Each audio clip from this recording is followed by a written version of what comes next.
تم کو انسانوں کے سامنے شہادت دینا ہے، تم کو انسانوں کے سامنے گواہی دینا ہے۔ کس چیز کی گواہی دینا ہے؟ کس بات کی گواہی دینا ہے؟ کس بات کی گواہی کے لیے آپ کو امت وسط قرار دیا گیا؟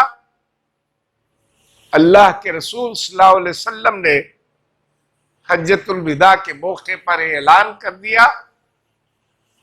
کہ لوگوں، میں نے میرے لائے ہوئے دین کو، میری لائی ہوئی کتاب کو تمہارے سامنے منوان پیش کیا یا نہیں کیا؟ اس دین کو میں نے زمین پر قائم کیا یا نہیں کیا؟ لوگوں نے ایک زبان ہو کر لوگوں نے اس بات کا اعلان کیا کہ اللہ کے رسول صلی اللہ علیہ وسلم، آپ نے اس دین کو ہمارے سامنے پیش کیا، اس کی حجت آپ نے پوری کر دی۔ اس کے بعد نبی کریم صلی اللہ علیہ وسلم نے زمین و آسمان کی طرف اشارہ کرتے ہوئے کہا کہ اللہ تو گواہ رہنا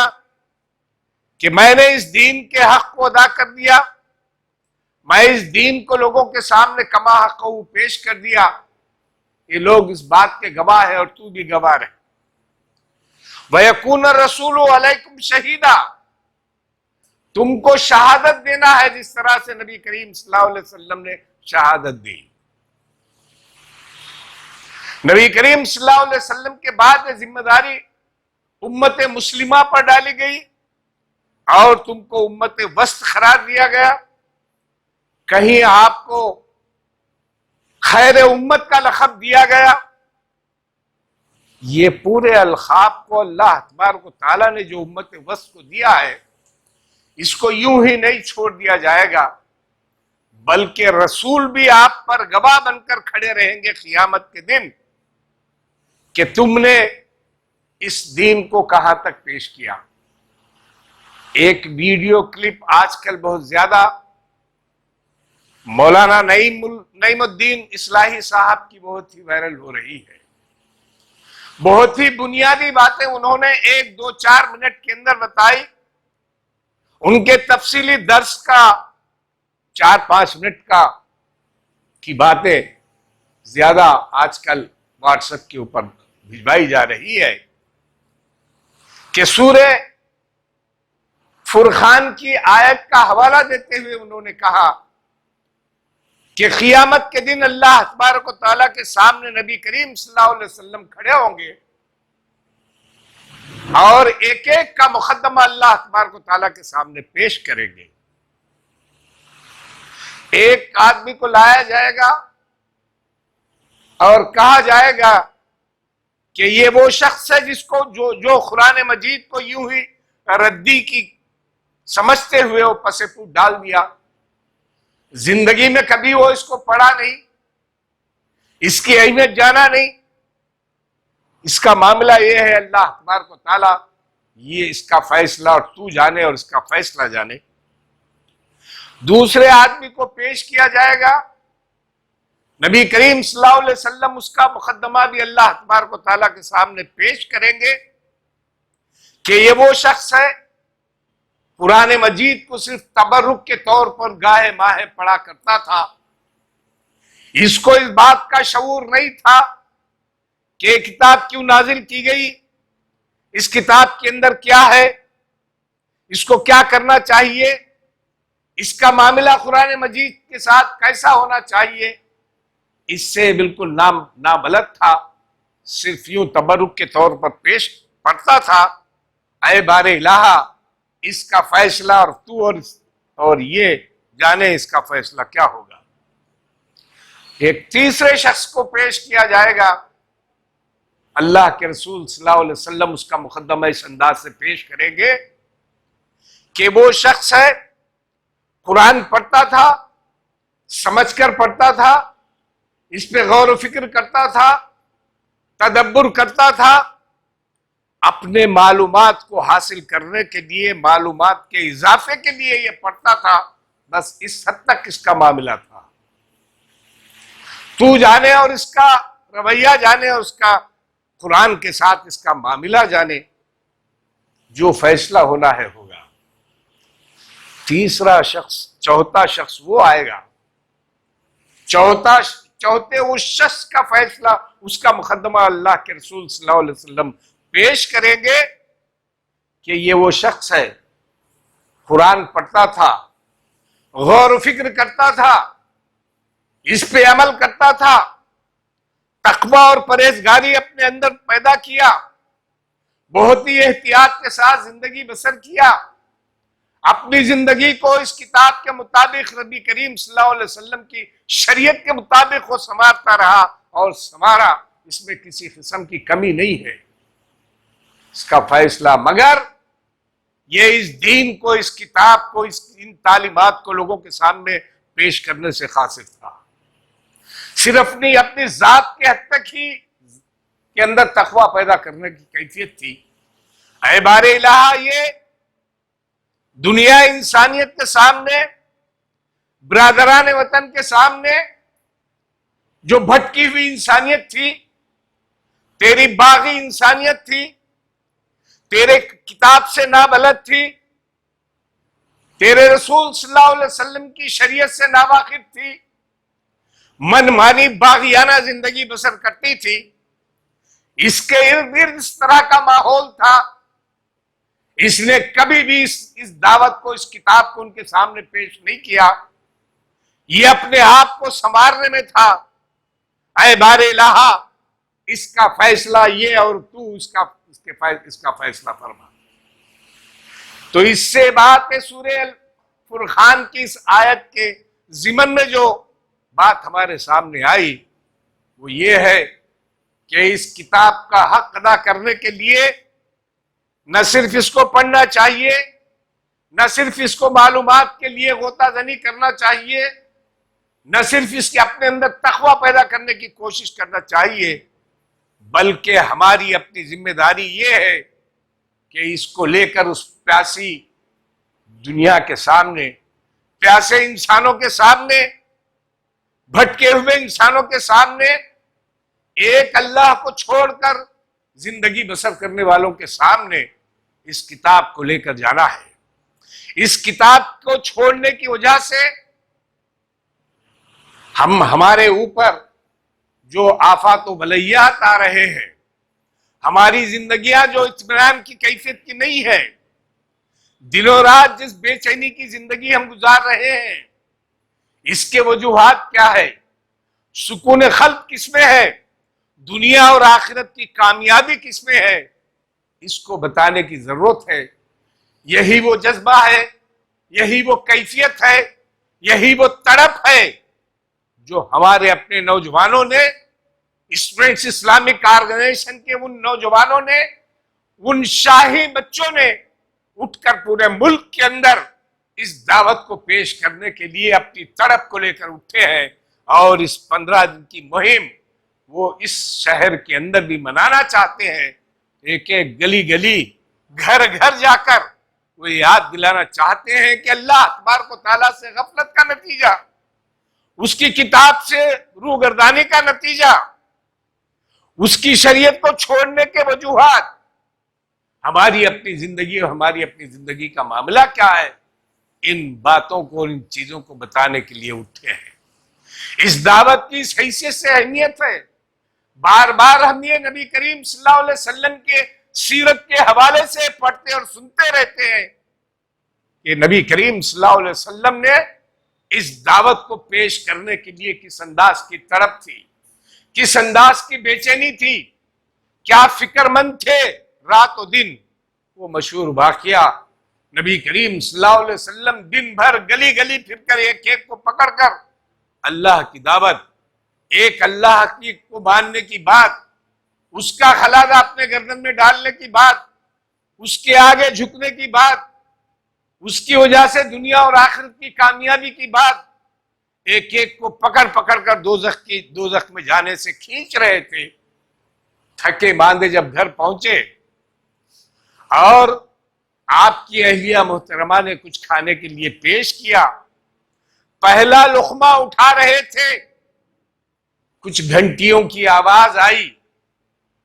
اس مشہور واقعے کو سیرت کے اندر ہم پڑھ اور بارہا سن چکے ہیں۔ وہ لقمہ واپس اپنی برتن میں رکھا اور اٹھ کر جا رہے تھے، حضرت خدیجہ نے پوچھا ہے میرے سرتاج آپ دن بھر تھکے ماندے، آپ کی کیفیت دیکھیے کس انداز سے آپ تھک چکے ہیں، آپ 2 لقمے تو کھا لیجئے۔ نبی کریم صلی اللہ علیہ وسلم نے کیا جواب دیا؟ دعوت کی کیا اہمیت ہے، کس انداز سے اپنے اوقات کو لگانا اور اس کو کس طرح سے اپنی ذمہ داری کو ادا کرنے کے لیے اٹھنا۔ نبی کریم صلی اللہ علیہ وسلم نے فرمایا اے خدیجہ یہ جو قافلہ گزر رہا ہے، اگر اس قافلے کے سامنے میں اس دعوت کو اگر نہیں پیش کروں، میری لائی ہوئی کتاب کو نہیں پیش کرو، اور ایک قافلہ اگر یہاں سے گزر جائے، قیامت کے دن میرے خلاف اگر کھڑے ہو جائے، جس محمد کے شہر سے ہم نے گزرے تھے وہ وہاں موجود رہتے ہوئے اپنے اس دعوت کو میرے سامنے پیش نہیں کیا، خدیجہ بتاؤ میں اس کا کیا جواب میں اللہ تبارک و تعالیٰ کے سامنے دے سکوں گا؟ یہ وہ جذبہ، یہ وہ دعوت کو دینے کی تڑپ، اپنی ذمہ داری کو ادا کرنے کی تڑپ، لِتَكُونُوا شُهَدَاءَ عَلَى النَّاسِ کی بات، انسانوں تک اس دین کو پہنچانا اور شاہد بننا، گواہ بننے والی کیفیت جو نبی کریم صلی اللہ علیہ وسلم کے اندر، صحابہ اکرام کے اندر تھی، اگر اس تڑپ کو لے کر آج ہمارے اپنے نوجوان اٹھ رہے ہیں، ہمارے اپنے نوجوان اس دعوت کو دینے کے لیے گلی گلی پھر رہے ہیں، ہم اولیاء نوجوان ہونے کی حیثیت سے، اولیاء طلبہ ہونے کی حیثیت سے اگر ہماری اپنی خواہش اس حد تک رہی بیٹے کچھ پڑھ لکھ لو، کچھ ڈگری حاصل کر لو، کہیں باہر جا کر یا یہاں کچھ خوب کماؤ، میری آخری اور پہلی خواہش یہ ہے بیٹے کہ بڑی شان کے ساتھ میں تمہاری شادی کروں، اچھے گھرانوں کے اندر پھر پھر کر چھان چھان کر تمہارے لیے رشتے لاؤ، پورے خاندان کے اندر میری ناک اٹھ جائے، اس انداز کی میں شادی کروں، اس انداز کا معاملہ ہمارے اپنے خاندان میں تمہاری شادی کرنے کے لیے ہو۔ اگر ہمارے اپنے اولیاء کے اندر اس قسم کا جذبہ ہو، اس قسم کی سوچ ہو، ہمارے نوجوانوں کے اندر اس انداز کی اگر کیفیت ہو، کیا آپ توقع کر سکتے ہیں کہ یہ دین لوگوں کے سامنے پیش ہوگا؟ کیا آپ یہ توقع کر سکتے ہیں کہ یہ دین کو ہم اس کا حق ادا کرنے کے لیے ہم اٹھیں گے؟ کیا آپ توقع کرتے ہیں کہ اللہ تبارک و تعالیٰ کے سامنے ہم چھوٹ جائیں گے کہ ہم نے اس کا حق ادا کر کے ہم نے گواہ بنا ہے؟ کیا گواہی ہم پر دی جائے گی دنیا انسانیت کی؟ یہ وہ تڑپ ہے جس کے پیش نظر یہ مہم چلائی جا رہی ہے۔ اسی ضمن میں ہمارے اپنے شہر کے نوجوانوں کو، اولیاء کو اس بات کی طرف ہم متوجہ کرنا چاہتے ہیں کہ لوگوں پلٹو اپنے دین کی طرف، لوگوں آؤ اس کتاب کی طرف جو تمہاری دنیاوی اور اخروی کامیابی کا ضامن ہے۔ ارے اللہ کے رسول صلی اللہ علیہ وسلم، صحابہ اکرام نے جس انداز سے اس دین کو لیا، اس کو قبول کیا، جس تڑپ کے ساتھ اس دین کو پیش کرنے کے لیے اٹھے، اس کے نتائج ہمارے سامنے ہیں۔ دیکھتے دیکھتے اللہ تبارک و تعالیٰ کا دین 21,000 مربع میل سے زیادہ اللہ تبارک و تعالیٰ کا جھنڈا بلند ہوا، اللہ تبارک و تعالیٰ کا کلمہ بلند ہوا، ان کو اللہ تبارک و تعالیٰ نے وہ عزت دی، وہ مقام دیا جس کو ہم تاریخ کے اندر پڑھتے ہیں۔ علامہ اقبال نے آخر میں یہ کہا، صفحے باطل کو مٹایا ہم نے، نوع انسان کو غلامی سے چھڑایا ہم نے، تیرے کعبے کو جبینوں سے بسایا ہم نے، تیرے قرآن کو سینے سے لگایا ہم نے۔ نقش توحید کا ہر دل میں بٹھایا ہم نے، زیر خنجر بھی یہ کلمہ سنایا ہم نے، زیر خنجر بھی یہ بات بتائی ہم نے، دشت تو دشت مگر دریا بھی نہ چھوڑے ہم نے، بحر ظلمات میں دوڑا دیے گھوڑے ہم نے۔ کیا صحابہ اکرام کا معاملہ تھا، کیا صحابہ اکرام نے کس انداز سے اس دین کو پیش کیا، صفِ ہستی کو جس طرح سے، باطل کو جس طرح سے مٹایا گیا، صحابہ اکرام کی کوشش تھی۔ نو انسان کو غلامی سے چھڑایا ہم نے، غلامانہ کیفیت جو تھی، ان غلاموں کو نبی کریم صلی اللہ علیہ وسلم صحابہ اکرام نے کس طرح سے آزادی دلائی، اس دین کی طرف بلایا، تے اس کعبے سے ان بتوں کو نکال کر تیرے کعبے کو جبینوں سے بسایا ہم نے۔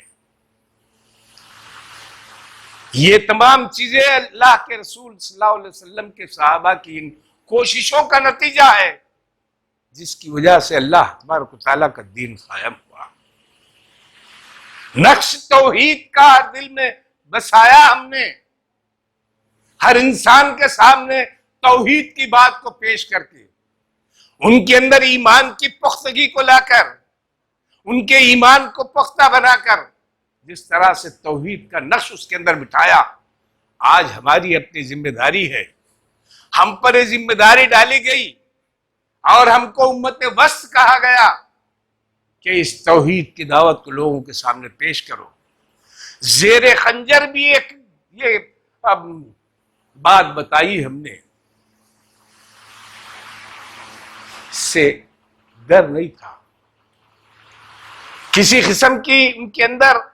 جھجک نہیں تھی اللہ تبارک و تعالیٰ کے دین کو پیش کرنے کے لیے۔ جس اخلاق کے ساتھ پیش کیے، جس انداز سے پیش کیے، اور یہاں تک حجت انہوں نے پوری کر دی، دشت تو دشت مگر دریا بھی نہ چھوڑے ہم نے، بحر ظلمات میں دوڑا دیے گھوڑے ہم نے۔ صحابہ اکرام نے سمندر کے اندر اپنے گھوڑوں کے دو پیروں کو سمندر میں ڈال کر آسمان کی طرف اشارہ کرتے ہوئے کہا، اپنے حق کو ادا کرنے کے لیے، امت وسط کا حق ادا کرنے کے لیے، اے بار الہ، اگر اس سمندر کے اس پار بھی اگر کوئی بستی رہتی ہے، کوئی لوگ تیرے بندے رہتے ہیں، تو میں وہاں جا کر دعوت دیتا، میں اس سے واقف نہیں ہوں میرے بار الہ۔ یہ وہ دعوت کی ذمہ داری ہے، یہ اس دعوت کا حق ادا کرنے کی ہم پر یہ ذمہ داری ہے کہ ہم اس کو لے کر اٹھے، اس دین کو لے کر اٹھے، اس کتاب کو لے کر اٹھے، ہم گواہ بننے کے لیے اٹھے۔ اسی تڑپ کے تحت میں بارہا آپ کے سامنے بات رکھتا رہا ہوں کہ ہمارے اپنے اسٹوڈنٹ اسلامک آرگنائزیشن کے بچے پورے ملک کے کونے کونے کے اندر اس دین کو لے کر اٹھے ہیں۔ ہماری بھی یہ ذمہ داری بنتی ہے، ہم باپ ہونے کی حیثیت سے، اولیاء نوجوان ہونے کی حیثیت سے ہماری یہ ذمہ داری بنتی ہے کہ ہماری اپنی اولاد کے تعلق سے اس طرح کے خواہشات وابستہ رکھنے کے بجائے ان کی دنیا اور آخرت کی کامیابی کے لیے، ان کو کمانے دھمانے اور لوگوں کے اندر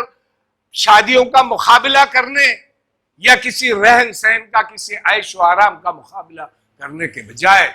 ہم اپنی اولاد کو، ہماری اپنے نوجوانوں کو اس تحریک سے منسلک کر لیں اور اس مہم سے منسلک کر لیں اور اس کو زیادہ سے زیادہ لوگوں کے سامنے پیش کرنے کی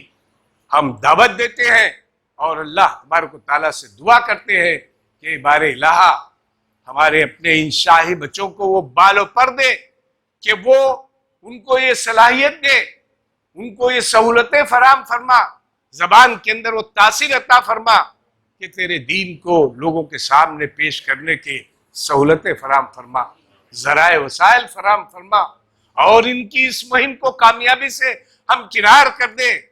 دنیا انسانیت کو، ہمارے اپنے شہر کے برادران وطن کو اور دوسرے لوگوں کو اس دین کو سمجھنے کی، اس کے قریب آنے کی توفیق عطا فرما، ان کی اس کوششوں کے اندر کامیابی عطا فرما۔ رب اغفر وارحم وانت خیر الراحمین۔